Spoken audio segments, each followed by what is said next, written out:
As yet another wild week on Wall Street begins to draw to a close here at the New York Stock Exchange, investors are now wondering if the recent positivity, the growth trend, will continue, because one has to remember it was just 2 weeks ago when the Dow Jones kicked off the week with a 4-digit drop, more than 1,000 points. But in the days since, well, the bulls, they've been out and running on the street. In fact, heading into the final trading session of this week, the S&P 500 seeing 6 straight days of gains. In fact, the S&P 500, after a 3% gain this past week, heading into Friday, less than 3% below its record high, and the 3 major U.S. indices are now trading above their August 2nd closing level, which was the session before the global stock market rout on August 5th. So yes, perhaps that was a bit of a blip on the screen, but it's also time to look ahead. There's plenty of data to look forward to. Will we see drastic moves in the markets in either direction? Let's now take a look at what will likely move the markets in the week ahead. On Monday, we kick off a bit on the quiet end. We have 3-month and 6-month bill auctions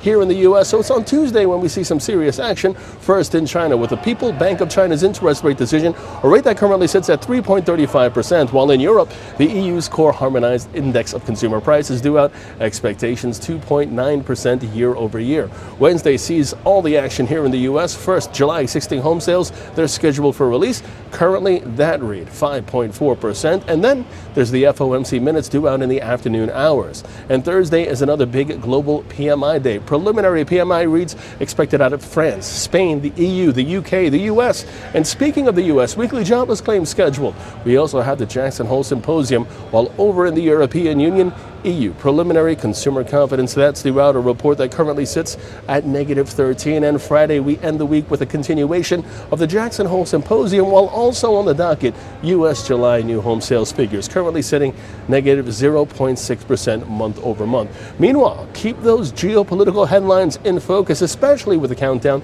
to the U.S. election on the horizon in less than 3 months. A major market mover historically. And until next week, live from the New York Stock Exchange, I'm James Sweeney reporting for ICF.